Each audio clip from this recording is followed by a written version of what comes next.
Welcome back to Schmattz Outdoors, everyone. Today's video is going to be a little different than some. It's going to be just me sitting here talking to you guys.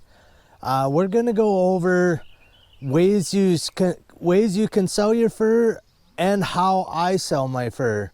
I get a lot of questions, some comments here, some people direct message me, and I get a lot of landowners actually. So the people that I trap on their land, they seem to be more interested than anybody on how I sell my fur and how I do when I sell my fur. And I think there's a reason for that. I don't charge anybody for trapping. I get permission from people who are willing to let me go out there. A lot of times, you know, it can be a struggle because I trap through our deer season here, and you know, people don't want you driving around out on their land during deer season. But with that in mind, they also do want me there because I am taking out coyotes and I'm taking out raccoons and that type of stuff, you know, nuisance animals for them. And they want me there trapping them. So I think they're interested more with their own interests in mind, let's put it that way. They want to make sure that I'm actually making some money off of my furs. That way I will continue to trap. Because if I don't trap, within a couple of years, they're going to be overrun with coyotes and raccoons and, you know, other nuisance species. So they have sort of a vested interest in how well I do when I sell my furs. So this video is going to be, I'm going to go through the different ways you can sell your fur, the different places you can sell your fur, and then we'll go through how I actually sell my fur. So there are 3 different ways you can actually sell your fur. You can sell carcass, which is the entire animal, the full animal. You can sell them green, or you can sell them finished or put up. It's the same thing. I typically put up all my fur now, but wasn't always that way. So I sell all my fur put up. It gives you the most options to sell your fur. So the less you do to the animal, the less options you have to sell them, and the less you're going to make on them. For example, if you sell a carcass animal, you can basically only sell them to a local fur buyer, a country fur buyer, and not all of them will even take carcasses, and depending on where you're at in the country, they may only take certain species. So in my area, I have a pretty good quality animal for all my animals, except for maybe fox. I get a little more lighter colored prairie fox around here, and they typically aren't worth as much. Most of the fur buyers around here, I think, would take a carcass fox if you had one. But with that in mind, if I went down south, you know, if I was, you know, in the southern United States, they may not take a carcass raccoon, something like that. In this market, they probably take carcass beavers, but, you know, even then that might be a tough sell. So if you just skin those animals, that's called green, you would be selling them green. So no fleshing or anything like that, just selling them just skinned. That ups the number of buyers that are willing to take on that fur. So the country buyers that will take carcass animals, I'm pretty sure all of those will take green fur, but not all buyers that will take green fur are going to take carcass animals. So again, you put up a little more time on your end to skin the animal, but it gives you a little more options on who you can sell your fur to. And then if you take that one step further and you actually flesh your animals and put them up, that gives you the most options out of any to sell your fur. You could take it one step farther and actually tan your furs, but I almost feel like that actually reduces the amount of options you have, because now you're trying to sell them to the craft market or something like that.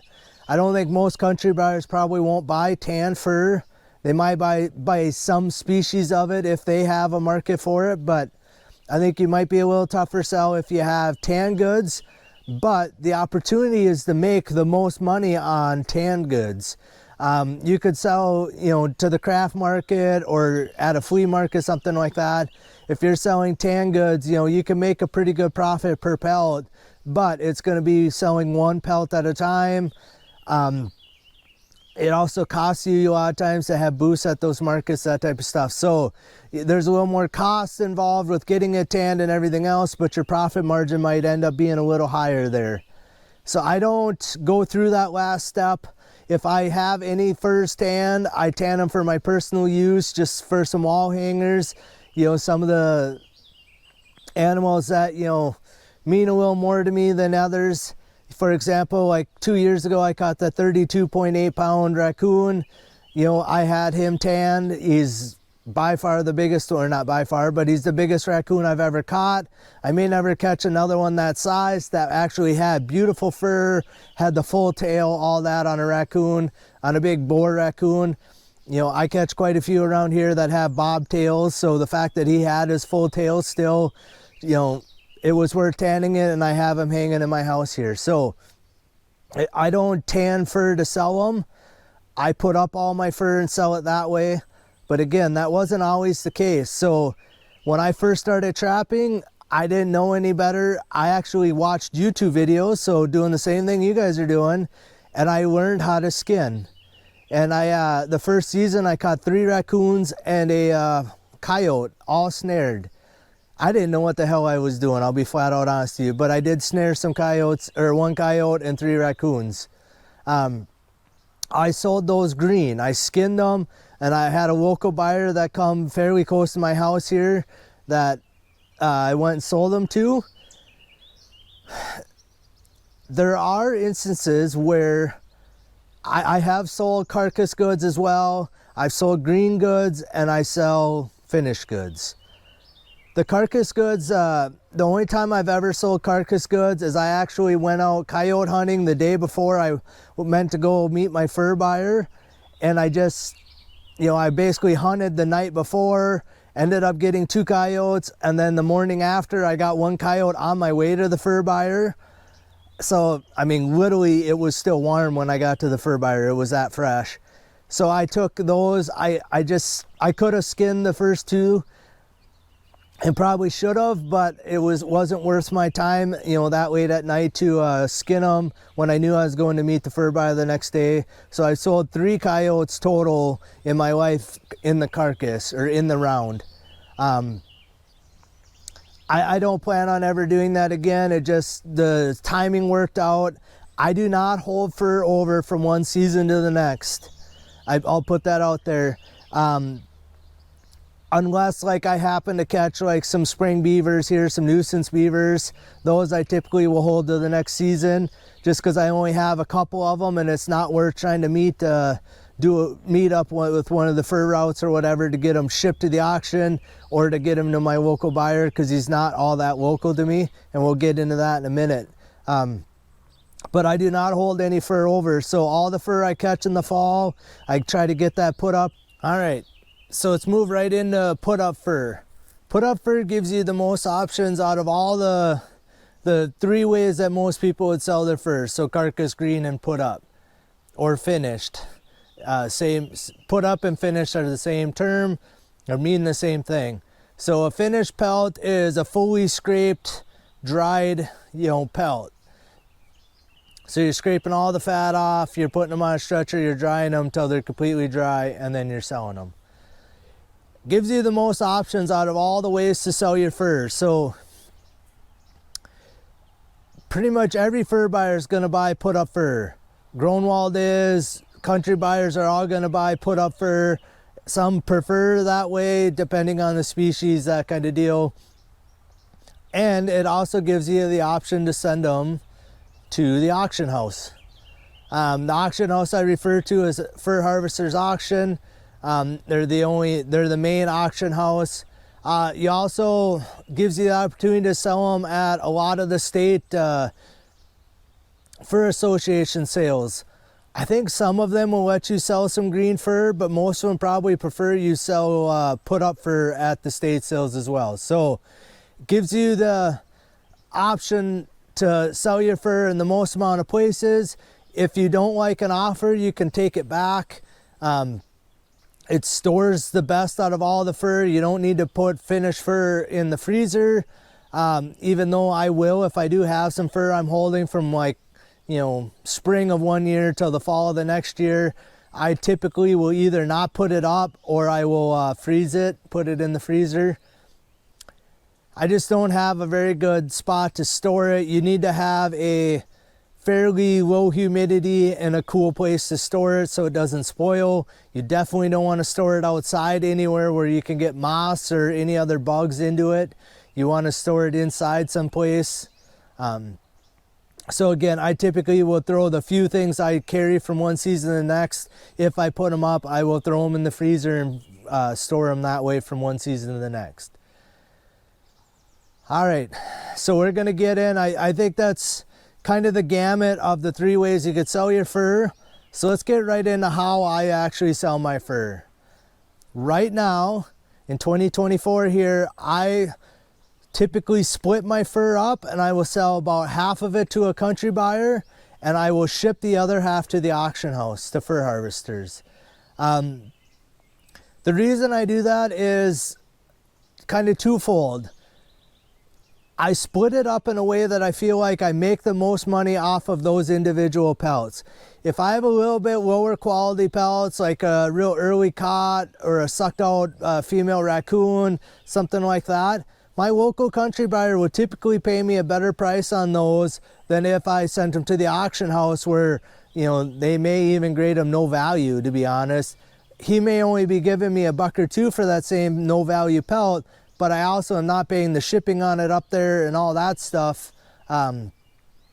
So how I typically sell my fur is I split it almost down the middle. I can look at like a raccoon and I can tell, you know, what I think is a better full prime raccoon, ones that the leather are clear, that type of stuff. Those I will hold back and I will ship them to the auction house. If I get any that are a little bit blue leather, speaking of raccoons here, any blue leather raccoons, I will take them to my local country buyer. And again, you don't have a lot of wiggle room on price on those animals or those pelts, but I will typically take some of the damaged goods to him as well. And I'll just take, you know, like coyotes, I'll take some of the semi-heavies. You know, if I know I have a nice heavy coyote, I will take that and send it to the auction house. Not saying he won't offer me a good price on coyotes, you know, on like a heavy coyote or the better section of coyote. He has in the past paid me pretty well for, you know, the animals I take there. Most years I go out there, and I say go out there, we'll get into that in a second, but most years when I take my fur to him, I usually take more than I expect to sell, but by the time we're all said and done, he's paid me enough for even what I brought, some of the ones that I thought maybe he wouldn't offer me what I wanted, and he's offered me what I wanted or maybe even a little more, so I ended up selling it all to him, so everything that I took. Like I said, I do typically hold some things back that I won't take there. My local buyer does not pay anything above a 4XL raccoon. I get some 5s and 6XLs every year, so I won't even take those to him because he's only going to pay me for a 4XL regardless of how good a quality they are. And he does not pay for a 3XL muskrat either. The biggest he pays is 2XL. So any 3XL muskrat, damaged or not, I will not take them to him. Because I know he's going to automatically dock me down a size no matter what I do because he just doesn't pay that for that size. He claims there aren't 3XL muskrats, but I had 7 or 8 out of the 80 I caught this season that were 3XLs. And I had a bunch of 2XLs. So right now, like I said, I'm putting up all my fur. And I have for quite a few years. Like I said, the one year I had a couple carcass ones I didn't put up and I sold them to this country buyer. But otherwise I put all my fur up. I typically sell about half each way. So I'll send the lower quality half or some species I feel like he pays me better on, I will take to him, and then the better quality goods and some species that I know I'll do better at the auction, I will take up to the auction. So for example, like this year, beavers, you know, averaging $30 a beaver. I don't think my local buyer is ever gonna come anywhere close to that. He has always paid me by weight. So he hasn't even, I don't think in all the years I've took beaver to him, he hasn't ever graded a beaver. He brings out a scale, he throws them on there, and he pays me so much a pound for them. They're selling them to the felt market apparently. So if I have a lower quality beat up beaver, you know, in the past I've taken them to him because you don't even look at them. I don't even go too far out of my way to clean those pellets. You know, if there's a little sand or dirt in them, that just bumps my weight up a little bit, and he pays me for that extra weight. So again, you gotta know your buyer. Some buyers will actually sort them and grade them, you know, and still might pay you per pound on some of them, but might pay a little better price on some of the better ones. But this year with beaver prices so high, there's no way I would take any beaver to my country buyer, because there's no way weight wise he'd have to offer me, you know, $15 a pound per pellet in order to come anywhere as close to averaging, you know, $30. So something like that, like I said, you got to kind of know your market going into it. So I wouldn't take them to them. In general, my country buyer has always been a little bit low on muskrat prices. A few years ago, I was hearing highs of $7 or even a little higher than that. His high was $4.50. I shouldn't have probably sold them the muskrats I did, but I did end up selling them some.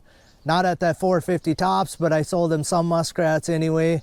That was a time where a guy should have probably taken my fur back and, you know, tried to send it to the auction house or did something different with it. But, you know, hindsight's 20/20. All right, we're gonna get into now the different auction houses and the country buyers, the pros and cons of each one. And then at the end, I do have a few more things I sell off of the animals. So don't just close out of the video here if you're familiar with this stuff, because again, towards the end of the video, we'll get into some of the extra stuff that I sell off of the animals as well, to help boost my profit a little bit. If I'm catching the animal, I wanna make as much as I can off of that animal. So. All right, let's get right into the auction house. We're gonna start with the auction houses, then we'll go into the country buyer. I'm not gonna give out any country buyers' names in this video. I don't feel like that's fair to them. Not that I'm gonna be dissing on the country buyer or anything like that, but I'm not gonna give out my country buyers. Not because I'm trying to hide it from you guys. I haven't discussed it with them, so I'm not gonna put their name out on the internet, good or bad. One way or the other. Again, there's country buyers all over the United States. Some of them are hard to find. Some of them, you know, you gotta drive a ways to get to them. And again, I'll get to that as we get to the country buyer section here. All right, auction houses. There used to be two auction houses. There used to be NAFA, N-A-F-A, and now there's Fur Harvesters, it's FHA. I actually preferred NAFA by a long ways. So for a few years, I actually split some of my fur. You know, what I didn't sell to the country buyer, I actually was kind of trying to split it as even as I could and ship half to Fur Harvesters and half to NAFA. And I was probably averaging close to 35% more, maybe even a little more than that, maybe up to 50% more on some species, sending them to NAFA than what I got at Fur Harvesters. Not docking Fur Harvesters, they just were a little smaller auction house at the time, and I don't think they commanded quite the prices. I think they also specialize in Canadian fur, and they probably still do to some extent. And I don't know that that's always the best for us American shippers, but again, I think they're a little better at that now than they used to be. So some pros of NAFA, their website was pretty awesome. They put a lot of information out there, easy to find. You could find all their fees. They had it all listed in plain black and white right on their website of what the shippers paid for fees. So I could figure out ahead of time what my fees were going to be before I ever even ship my fur up there, minus the commission. You know, that you have to wait till they sell. But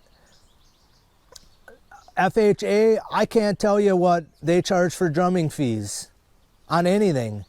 Over the years, I have a general idea and will tell you what I think they are, but don't hold me to these because I don't think they're right. I think they're close. NAFA was pretty good about that. NAFA's website live updated as the auction was going on, so you could find out within minutes what your pelts sold for. Fur harvesters, lately it's getting better. It's typically about a day later, your account will be updated with what sold the previous day. Yeah, so there are some downsides. I like NAFA. There's certain species like beaver in particular. NAFA always had a full Western beaver catalog. So they'd have selects all the way down to damage of Western beavers.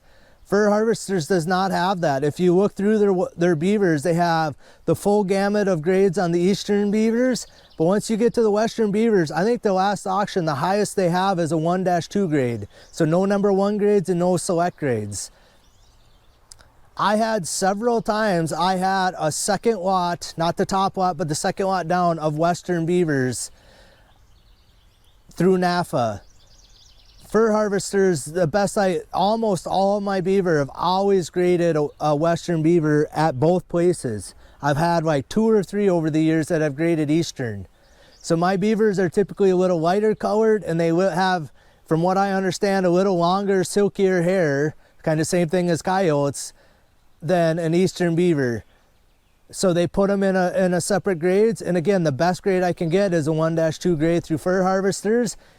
And whether the buyers are telling you or not, they're using those grades to figure out what to pay you. If you have a select beaver, say a 1XL size beaver in a select grade, they know they're gonna have to pay, say, $35, $40 for that this year. If it's a 1-2 grade, their starting base price is probably only $20 or $25 maybe at the tops. You know, so right there, just from the grade, you're getting docked whether you have a good beaver or not. They're going by that grade and they're, you know, basically starting off at a minimum or a lower basis price. So I think that hurts me on my beaver prices through the Fur Harvesters than what I used to get through NAFA. Again, I have some notes on each one here. They also had it's called the Wild Fur Shipper Council, I believe is what the name of it was. So it actually got you a discount on sending your pelts to the auction, and it got you a discount on the commission they charged. I was a member of that, and I had figured it out again well before I sent my furs. So I believe they basically waived all the shipping fees. So NAFA used to charge per pelt to ship them. So like a muskrat used to be like 10 cents, I believe, per pelt when you sent it. That's what they paid for you to ship it. I think you got up to like coyotes. I think they were, you know, I think all the prices were under like $1 per pellet at the most. That like a coyote was a $1 per pellet, except for some of the CITES animals. I think were a little more. I never shipped it. I never have shipped any CITES animals to the auction houses because I don't know. Otters are the only ones I catch, and I've never sold an otter. So, but Fur Harvesters charges a flat rate. If you sell over $100 worth of fur, they charge you a flat rate. It used to be $12. This season they charged me $15, so I'm not terribly happy about that. So that's a flat rate they charge just for you to ship your furs there. So that's basically paying the shipping fees to get it from wherever you drop it off all the way to Canada. So the Wild Fur Shipper Council give me a 2% discount on commissions. So instead of 11% commission, you only paid 9%. And then the discount on all the shipping fees, just the shipping fees alone were like in that $35 a year range for me with the amount of pellets I was sending up there. Plus I was gaining 2% commission discount. So you figure that out. I was, after about a year and a half, I more than paid my fee, or made up the difference in what I paid for the Fur Shipper Council fee. And then the year and a half after that, I basically was money ahead. I did lose out when NAFA shut down. I lost 1 fox one possum, and I had just renewed my wild fur shipper council, so I ended up losing $100 right off the bat. And I lost one fox and one possum, so I probably lost $110 total there when they shut down. That's way better than most. So, all right, we'll go back to FHA because that's an auction house that's there. So I have some pros and I have some cons. So typically, like this season at the auction house, you're probably going to get a little higher prices on some species than you can get in the country. I've never sold the state fair or state fur auctions. Some of those you might get a little better price on some of the crafty items, so like skunks in particular. I'm not a member of any state trapping organization, trapping associations, so most of them won't let you send fur there unless you're a member of their state association. So I have never sold fur that way. At the auction house, so a little bit higher prices. I mentioned beavers already. I'm pretty sure my fur buyer would not have come anywhere close to $30 averages on beavers this year. Badgers, this season, typically I average around $12.50 to $15 a badger. I catch them early. They're not typically they're fluffy-ish on the sides, on the flanks, but not on the back. So they're a little more flat badger. I get $12.50 to $15 averages most seasons. I sent 2 badgers to the auction house this season, and I averaged $40 a piece before commissions and fees. Or I got $40 a piece, so it wasn't even average. I got $40 for each one. I have no idea why that happened. So I figured I ended up coming out at about like $33.50 after I paid everything to ship them there, drumming fees, and the 11% commission. Skunks, I've always done very well at FHA for skunks.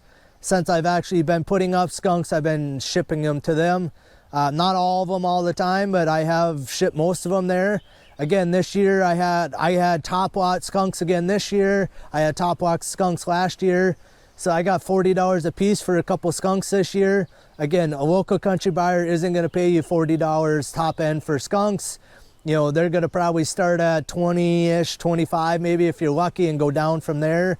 Well, I averaged $26 and some cents after fees and commissions this year on my skunks. $26 a piece. I'm kind of mad I only had 10 skunks to sell, but that is what it is. So country buyer I don't think would ever be able to meet that price. So again, send them the auction is paid off for that. Weasels. My country buyer pays me a flat $2 a piece for a weasel.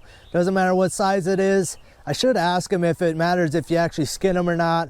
They're pretty easy to skin and put up, but $2 flat rate. From what he tells me, he basically passes them on. He has one buyer that pays him $2 flat rate. So he's not making any money on the weasels, he tells me. And I believe him. I have no reason to doubt him. He's a pretty straight shooter, so. At the auction house, I had all 4 of the weasels I caught this past season were graded selects. I had 2 smalls and 2 mediums, and I averaged $4.50 a piece on my 4 weasels I sent. And that was after fees and commissions on those as well. So I more than doubled my price on my weasels this season. So I'll probably be sending all my weasels to the auction house every year. I want to, I kind of glazed over this, and I wanted to make a point of this. So last season, I actually sold all my fur to the country buyer because I knew I wasn't going to be able to make the pickup routes for FHA. This season, I actually went the opposite way of that, and I sold all my fur to the auction house. It's the first time I've ever done that. And like I said, it gave me a true kind of level playing field. When I've sold them all to the country buyer one year and all the auction the next year, I can sort of compare notes between those 2 experiences. And like I said, for the 4 species I just mentioned, beaver, skunks, badgers, and weasels, I probably won't be selling them to my country buyer anymore. I'll be shipping those to the auction house from now on. So the benefits, like I said, you get a little higher prices on some species, and I feel like on the high-end goods. If you have heavy coyotes, you're probably better off sending them to the auction house than what you're going to get paid in the country. You used to be more so, now it's probably not as high. A few years ago when heavy coyotes, you're getting 100+ averages on heavy coyotes. Your local buyers probably weren't going to pay you over $100 a piece averages on heavy coyotes. Another pro of an auction house is you have more buyers at an auction. It's an auction, so you have multiple people bidding. That should bump your prices up, and it sort of sets the market price. So your country buyer, he's going to offer you one price. You can bargain with him a little bit back and forth, but you're kind of stuck with what he offers you. Where an auction, they hopefully will keep bidding up the price, and you'll get what that pelt is worth. The last kind of pro is I try to ship all my fur to the first FHA auction of the season. So usually it happens in March. The pickup date's in January, and I'll get in that in just a second. But that first auction almost always kind of sets the market. So your country buyers might buy your fur well before that, and I do try to sell my fur before I ship to the auction house. In case I do pull fur back from a country buyer, then I can ship it to the auction instead. But the country buyers are going to kind of have a rate to what they think, prices are going to be for that season. After that first auction happens, their prices are definitely going to change. If prices at the auction bump up a little bit or bump down a little bit, your country buyer is going to adjust their prices accordingly. If coyotes, for example, drop down, most likely your country buyer is going to start offering you less for those coyotes after that auction happens. So everybody's watching that first auction, and that basically kind of sets the price or the market for the year. So I actually like to be on the first auction of the season because, again, that's where the price gets set, and then it kind of fluctuates up and down a little from there. And in my experience, typically the later you go in the season, the prices start dropping down as buyers fill the orders they have. All right, guys, a little change of scenery here. Kind of a rogue little shower come through, and with my computer and my camera, I didn't want to keep sitting outside. So we're sitting right in the front of my garage filming out now. Apologize for that. The cons of auction house, and there's a bunch of them. And all of them, or most of them, really have to do with fees and what they charge you. Right off the top, when you sell whatever the hammer price is on the lot with your fur in there, bam, 11% commission right off the top. Again, with NAFA, like I said, I used to get a 2% discount on that by being part of the Fur Shipper Council. Fur Harvesters doesn't have that I'm aware of, so 11% commission. So on the two Badgers that I spoke of earlier, I had $40 a piece on those. Right off the top, I lost $4.40 just for commission on those two. So instead of actually getting paid $40 a piece, I got paid $35.60. They also charge you to ship your fur there. I went over this before. NAFA used to charge a per pelt price, and I really liked that because I knew what the charges were before I shipped my fur. FHA charges a flat rate if you sell over $100. Again, it used to be $12. This year they charged me $15, so I don't know if they went up or why that happened. But what I do is I take that $15, I divide it by the number of pellets I sent up there. So that's, the weasels are getting deducted the same price as a coyote or a fox or a raccoon or everything else. And I just figured out if I sent 100 animals, that's $15. That's 15 cents a pelt. So I just take that deduction right off the top when I'm figuring my averages. And then they also do drumming fees. So what they do is on the species you send fur out, for me that's badgers, fox, and coyotes, they actually tumble them in a little bit of grit and some kind of cleaner. It's not real clear what that really is. Again, transparency through the auction houses is not good, and FHA is worse than NAFA used to be.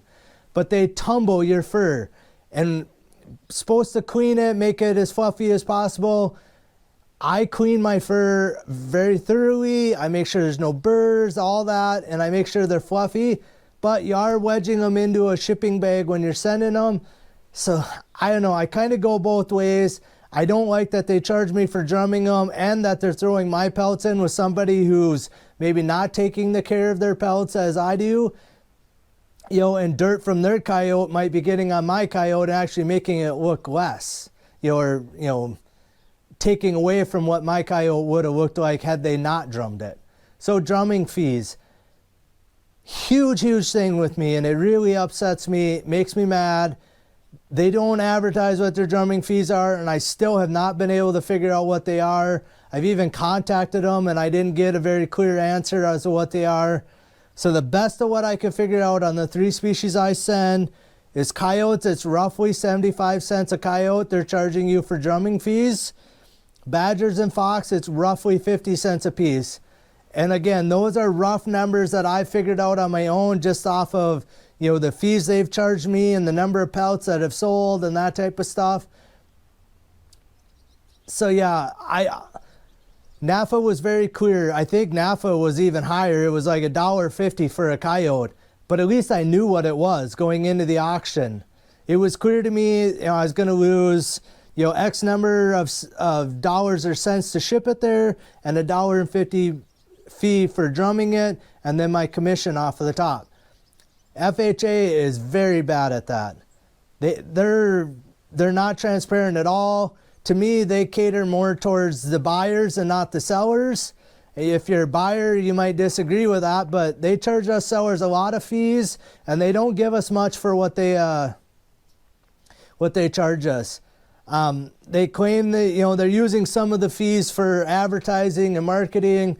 Yeah, sure, I'll buy that. But man, it would not cost you all that much to get your damn website updated and get some of, like, you know, the terms and agreements posted. You know, NAFA had them right on their website. Here's your shipping terms and agreements. All these things were all going to happen. The fees, you know, shipping fees, drumming fees, all that stuff was listed nice and clear and a nice, easy place to find. Get your shit together, FHA.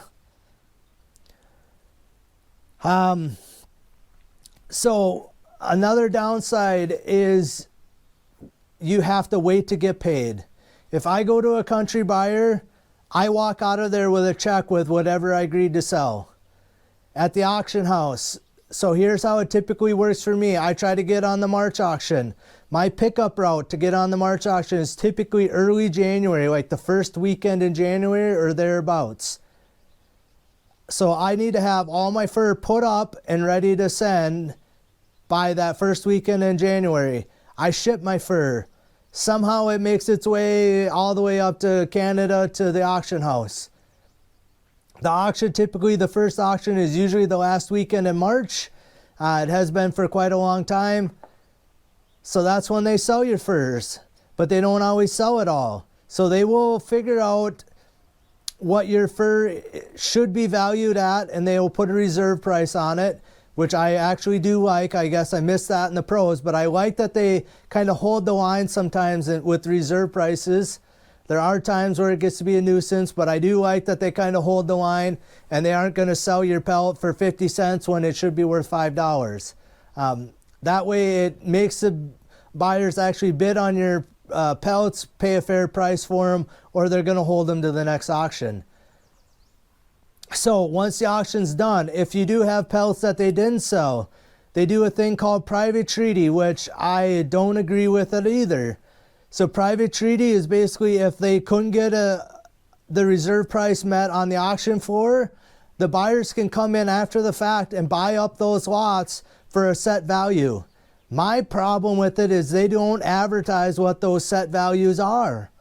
You know, in the auction room, they start off, say, like on a lot of muskrats, they might be asking for $5 and nobody will bid that or whatever. And typically they'll go $4.50 or whatever. If they still can't buy a bid, they will hold them until the next auction. well, is that $5 they started as? Is that what the reserve price really was? Or is that the private treaty price? Nowhere is it stated what that private treaty price ends up being. So you're kind of at the mercy of whatever the auction house wants to sell them for at that point. And I don't agree with that at all. I'm shipping my fur to an auction house so they're auctioned off and bid on and sold to the highest bidder, not to the first person that comes in there and lowballs them and they accept the price and they sell them to that person.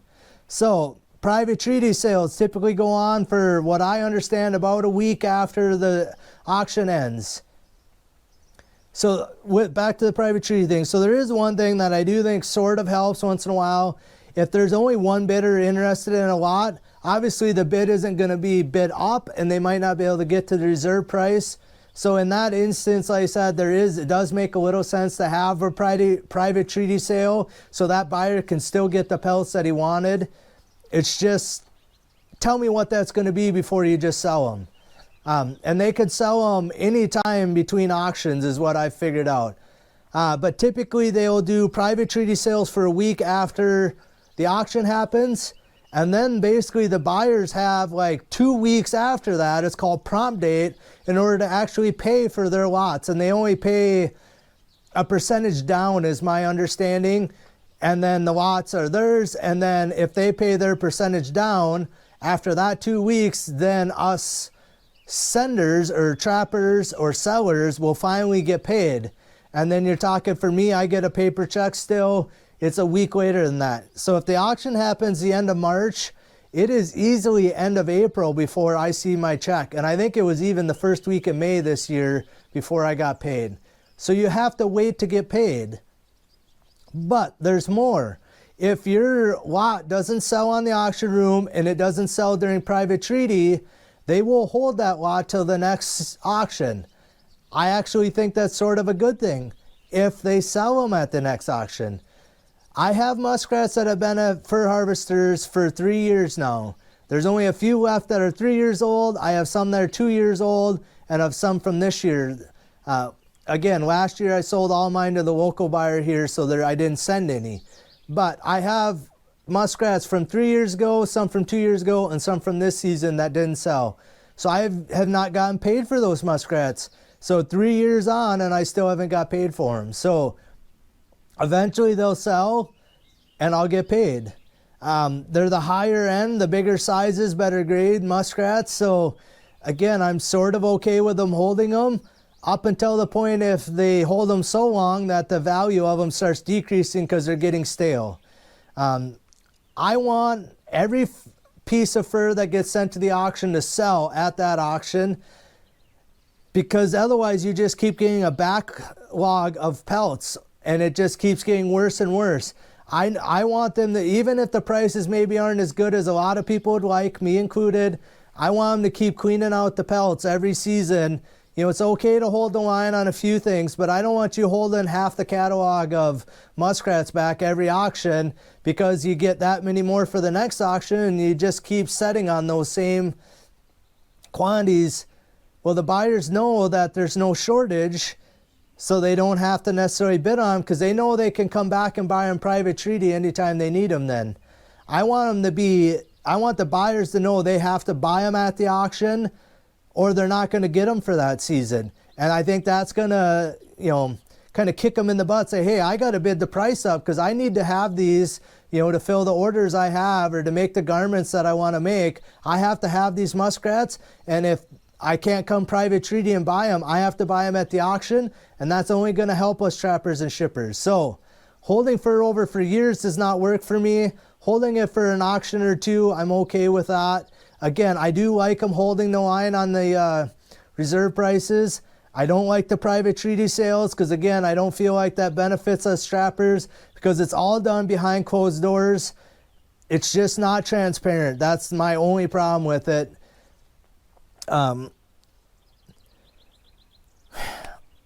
Con of fur harvesters, their auction the auction website, their website in general sucks. They just revamped the user interface for us sellers. We lost all of our historical data. I have paper copies of it, but it's nice to be able to click through. I'm a technical savvy kind of guy. I'm running this YouTube channel, obviously. You know, I work with computers all day. It's nice to be able to go quick from one auction to the next, and I can check, you know, quantities that I sent, averages, you know, all that stuff, you know, in a click of a button. But we lost all of our historical data a couple years ago. So now anything from the last couple years is there, but we lost everything from before that. And I do kind of get a little nostalgic, and I think there's a lot of guys do that like to go back and compare, you know, this year's price to other year's prices, and we kind of lost that. Shame on them is all I got to say for that. Again, the way the auction is run, they're finally televising their auction or making it more widely available, or knowing that they're televising it. It's run on YouTube as a live stream. I actually like that. NAFA was pretty good at doing the same thing. They were still a little bit above what Fur Harvesters is now. But they don't update your catalog until basically the next day, or it might even be 2 days after something, you know, like the raccoons are all sold today, tomorrow, or maybe the next day before your account is updated as to what's sold and for how much. Obviously, if you're watching the auction, you can kind of keep track yourself. But there are times where their bidding isn't great. And you know, how they're taking bids and that type of stuff isn't great either. On this last auction, I noticed a lot, especially on the Badgers, because the prices were pretty high. The auction house, they'd be auctioning, and all of a sudden they're just done. Well, somebody yells up like they want to increase the bid, and the guy's like, oh, sorry, we already sold them. Bullshit, you already sold them. That guy wanted to pay more for my pelts, and you didn't accept his bid. Take an extra 3 seconds for... give them guys an opportunity, especially when you got active bidding back and forth. Give those guys a few seconds to make a bid on there before you close the lot. If you're sitting there up there for 2 minutes asking for a bid on a lot and not getting a bid, fine, move on. But if you got active bidding, they should be accepting every bid they possibly can get. You know, I understand you got a lot of lots to get through, but an extra bid or two, that might be $5 more in a trapper's pocket that you just, you know, prematurely sold the lot that I missed out on as a trapper. So again, another downside is sometimes they get in too big a hurry, kind of at their own fault. If you sell it for more, you make more as well. So shame on you for doing that too. All right, the last thing, and I'll get off of the auction house thing. So again, there are pros. Like I said, you do typically make a little more, but again, there's all these cons of sending your fur. The last one for me is I have to drive a decent amount to get to a pickup route for the auction house. So they do a route, drive around, and you have to meet them someplace. They are pretty well advertised what the routes are, when they're going to be where, for what time. But I have to drive anywhere from 30 to 50 miles, depending on which route I meet up with and which day. You know, certain days don't work, you know, and you have to... Luckily, I have 2 routes that come somewhat close to me, but they're either 30 miles away from me one way or 50 miles away. So I got to drive 50 miles there and 50 miles back just to drop my fur off. You know, there's gas costs associated with that and my time and everything. You know, 50 miles there and back, I got 2 hours wasted to go drop my fur off. The 30 miles, you know, I got an hour and 15 minutes, you know, 30 minutes there waiting for them because typically they're not running on schedule. Dropping my fur off, you know, filling out the stuff, and then driving home, I got like an hour and 15 minutes wasted. So there is that downside, is I do have to drive a ways. They don't get, you know, closer to me. Even though I live in a pretty good sized city, they don't come close to me. And I don't understand why I would think my city's big enough they could find a spot and they could, you know, there'd be a fair amount of trappers probably meet them there. One point I want to make about the auction house is, I forgot a con. When you ship your fur to the auction house, it's gone. You can't get it back. Once they have it, it's theirs until they sell it and then pay you for it. That's a big con of the auction house. So again, like the 3 years I've been waiting to sell muskrats, I can't get my muskrats back and try and sell them in the country. They're allotted and in cold storage supposedly, so you can't get them back. All right, on to country buyers. I'm not going to tell you who my country buyer is. He once told me he's either like the 3rd or 4th largest fur buyer in the United States. I don't know if that's true or not, but that's what he told me. And he's in South Dakota. If you can figure out who he is, go ahead. I don't think he's going to mind that I would tell you who he is. There's lots of fur buyers out there. You just need to do a little research to find them. If you have to, go on there's trapping websites like trapperman.com. Some of those, there's fur buyer directories on there. You can find out, who the fur buyers are and try and get a hold of them. If you have enough fur, sometimes they'll meet you places. Some of them still do routes. My local buyer, con of him is he actually quit doing a route. Again, he used to get 50 miles was as close as he got to me, but now he's not doing his route because coyote prices were one of his big species, and numbers are down, or prices are down, so the numbers people are catching and hunting are way down, so it just doesn't pay for him to make his route. So I have to drive to his establishment to sell my fur. Let's get right into pros of country buyers. Not necessarily my buyer, but they do apply to him as well. Is when you go to sell your fur, whatever you agree to sell, they will write you a check and you walk out money in hand. You could go to the bank, go walk across the street to the bank, cash your check, it's in your checking account that quick. You get paid on the spot. The auction house, you're going to get paid later after the fur sells. So that's a huge benefit of a country buyer. There is the opportunity to bargain with a country buyer. If you don't like the prices they offer, you can dicker with them a little bit until you either get to a price you agree on, or you can take your fur back. I want to point that out again. You do not have to sell your fur to a country buyer. If he's not offering you a price you like, take your fur back.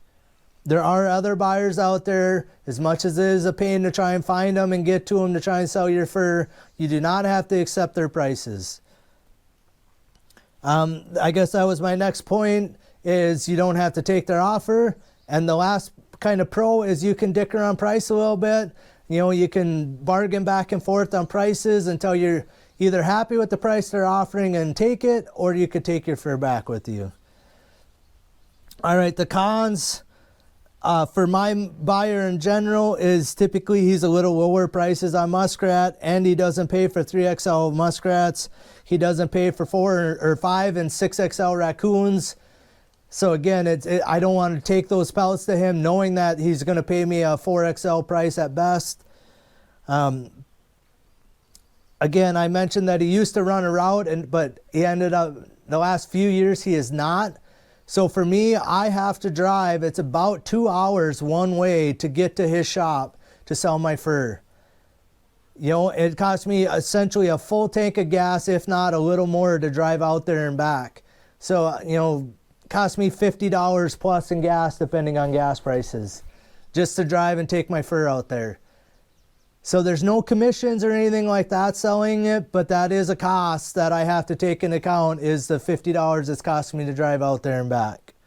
And my time, again, 2 hours each way to get out there and back. Most country buyers, like I said, that's going to be the case. You may not have one in the same town as you live. If you do, awesome. Take advantage of them. If you have one close by, again, if I had one that was, 5 minutes from me or 5 miles from me, I could maybe take a little lower price from him than I could if I drove to the one I sell to now, just because I don't have the gas money to drive back and forth. So there is a lot of benefit with a country buyer. So once you sell to your buyer, enough times, you kind of establish a rapport with your buyer. Again, I think my buyer pretty well is a straight shooter, and I think he pretty well knows he better give me his best price right off the bat, or I'm going to walk away with my fur. Again, the auction house kind of gives me that flexibility, and I do have a couple of other country buyers I could take some fur to if I had to. Not saying they're going to offer me any better prices, but that is a benefit of having put up fur, is I could take it back. I could actually hold it over. Again, I do not hold any fur from one season to the next, but you could. So I have sold, so that's the last little bit I have on country buyers. Like I said, they're a good thing for the market.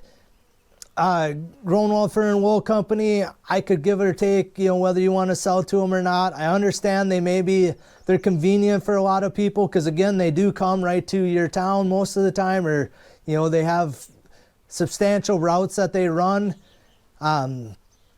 So, again, you can maybe accept a little lower price and not be as upset there, but their prices just don't quite make what I think my fur would be worth there. So I wouldn't probably ever go and sell there. If anything, I would maybe take some fur there just to see what they offer me, and most likely I'd probably be taking my fur back. But so there are other country buyers out there. I have sold to one other country buyer over the years.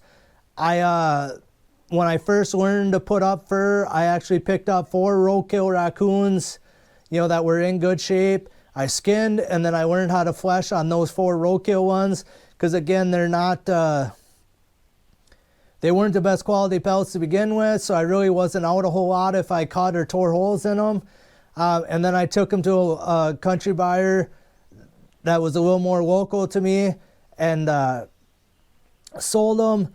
He basically gave me some pointers and that type of stuff on, what I could do better. He actually thought I did a pretty good job, especially for my first ones. So again, I feel like, they're willing to give you that information as well. If you're new to putting up fur, put up 1 animal or maybe 2 or 1 or 2 pellets, and then take them to your buyer and then show them to him and get some pointers. He may want them done a little bit differently. Point out you need to scrape a little more or a little less. But the idea with going to your local buyer to do that is he's going to most likely shoot you straight on how he wants them done. If you do them the way he wants them, most likely he's going to probably pay you the best he can on them, as opposed to you doing them real cruddy or something different than what he wants. He might end up having to offer you a little less because they're not done the way he wants them to be. So, all right. And I have one time, and I will not do it again, I actually mailed some of my muskrats one season to a buyer.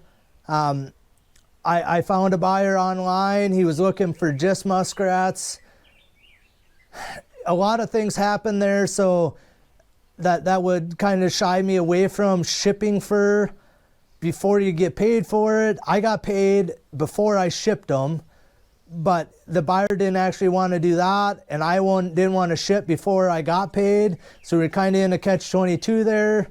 There is a shipping charge involved with shipping your fur. Again, it made it kind of cost prohibitive for me to do it again. I learned a lot from that experience. So several things happened. That buyer did not use the standard sizing for muskrats. NAFA and FHA pretty much have standard sizes that they use. So when I'm putting up my fur, I make sure that it matches what their sizing is, because again, that's who I'm selling it to FHA in particular. So like their muskrat size is like a 3XL muskrat is like over 17 inches. And then some of the sizes are like 1.5 inches. So it might go from 15.5 up to 17 inches as a 2XL muskrat. This particular buyer did not go by those same grade sizes. They went every inch. So it went from like 17 to 16 to 15 to 14. Well, any of the muskrats I had, in hindsight, anything I had that was between 15.5 and 16 would normally be a 2XL muskrat, but because of how this guy bought them, it was 16 and over were 2XLs, and then 15 to 16 were 1XLs. So all those muskrats that were just over 15.5 inches, which is a good chunk of my muskrats that would have been 2XLs, because I only pull them just so they're going to meet a size. Pulling in another half a size doesn't gain you anything, and if anything, it overstretches your fur. So I had a fair amount of my muskrats just past like the grade lines or the size lines. Well, this particular buyer, all those actually got docked kind of one size or one pay gradient on how he bought my muskrats. And then he didn't want the kits and smalls. So we agreed on a price per pellet. He was offering so much for each size. We agreed on the price. I wanted him to pay all the shipping. He didn't want to do that, so we settled on half of the shipping. My half of the shipping on the muskrats was 15 bucks.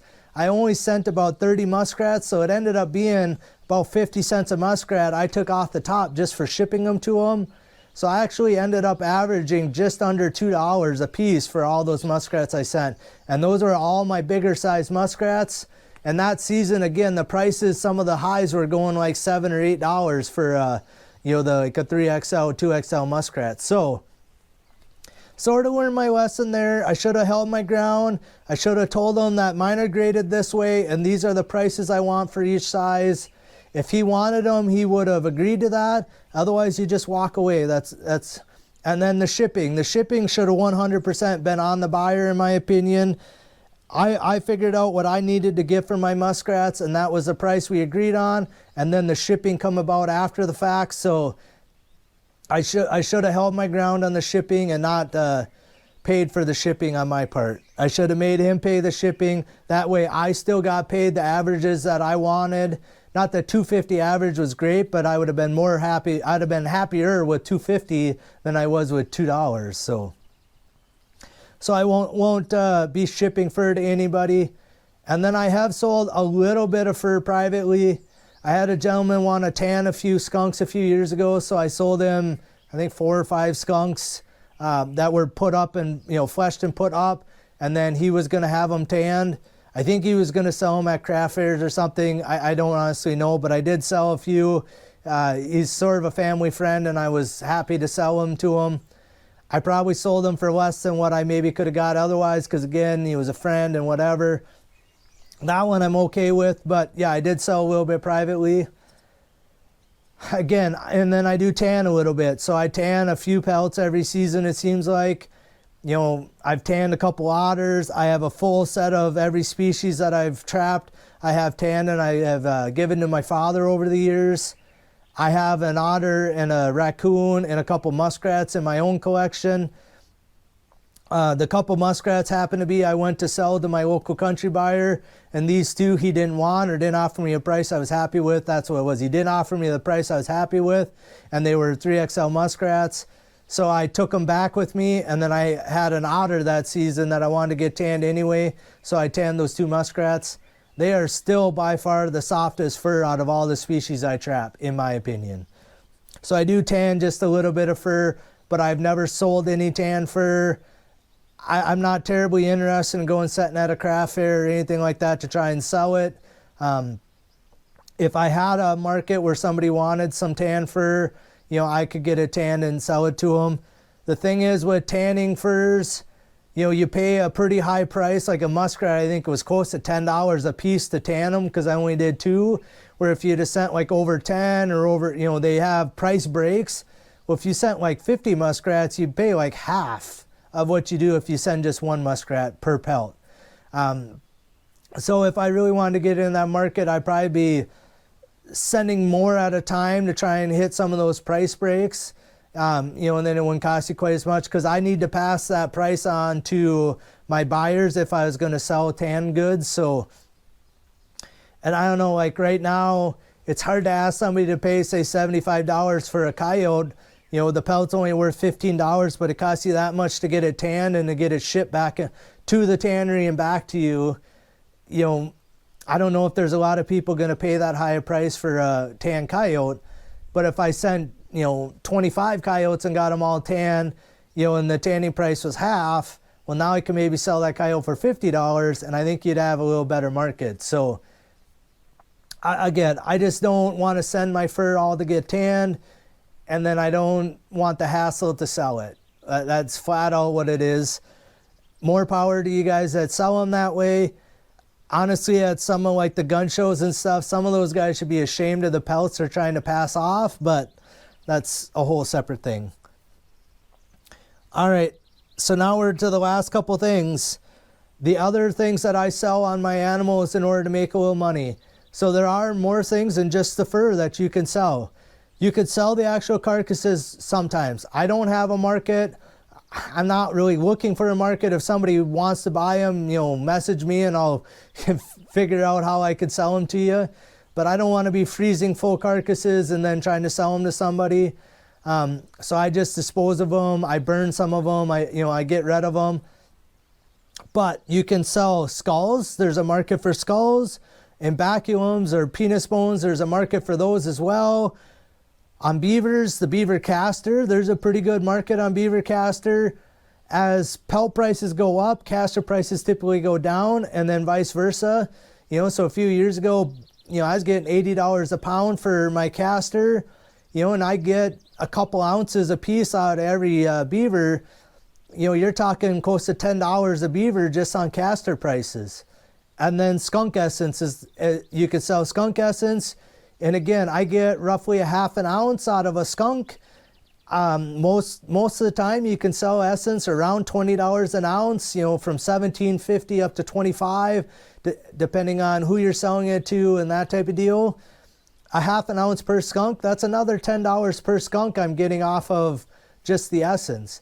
And it doesn't take all that much. A syringe are fairly cheap and a needle are fairly cheap, and it's fairly easy to do.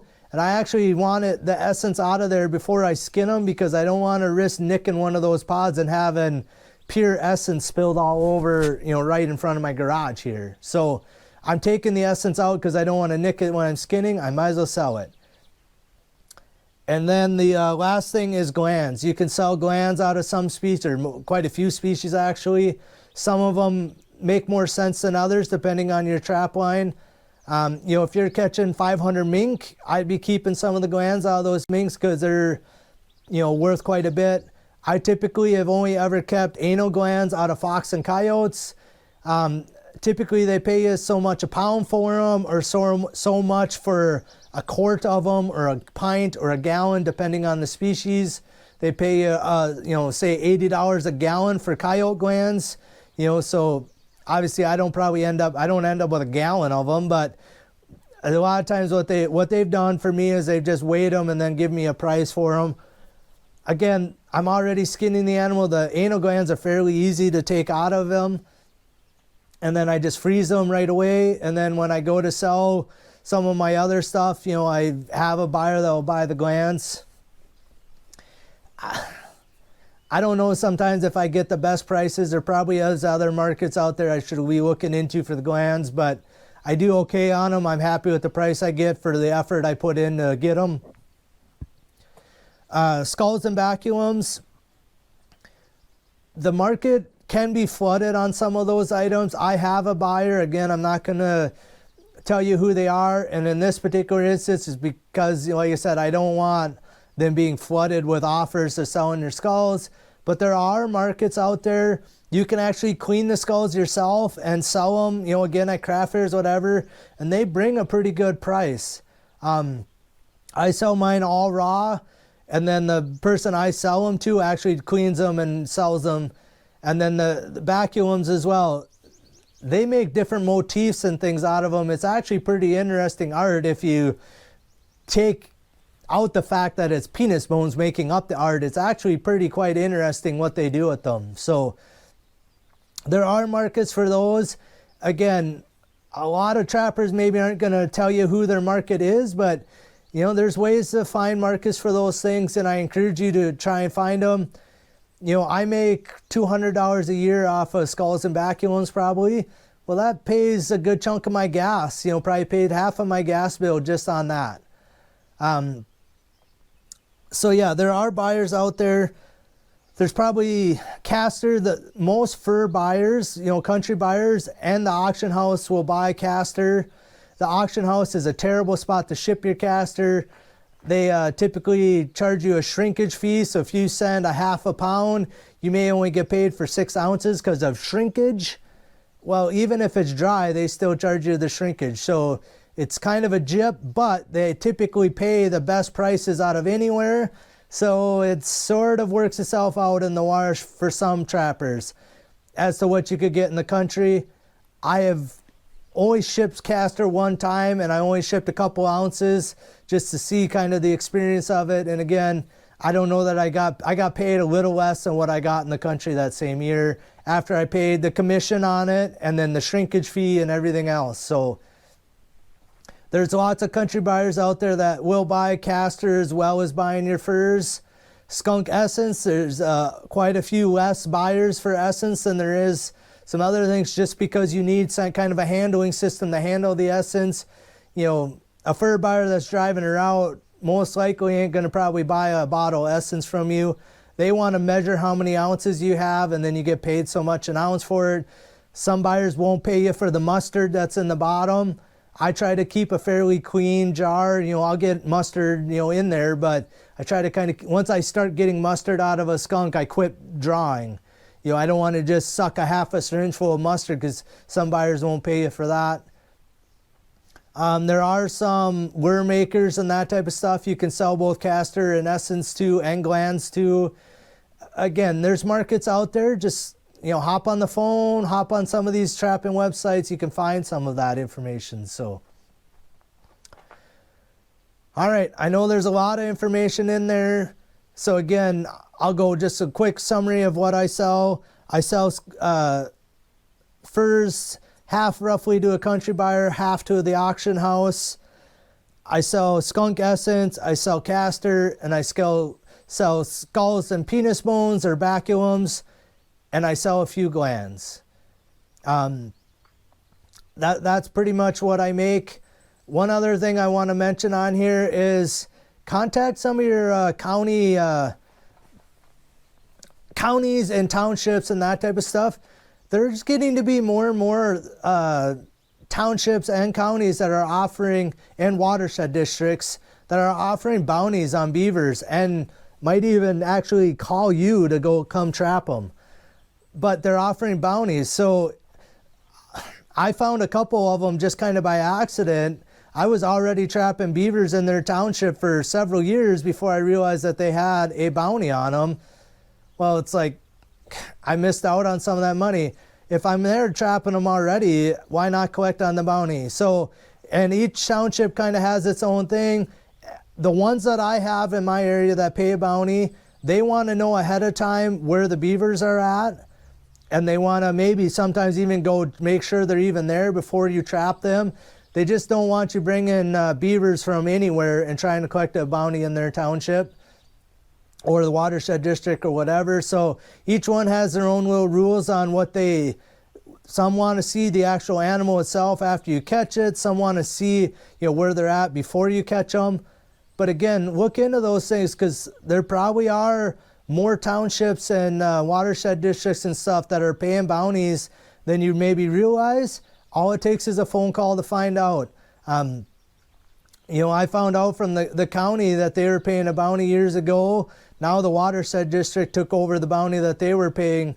But yeah, it's watershed district, the one is half of my trap line. So if I catch any beavers within that area, you know, I can collect a bounty on them.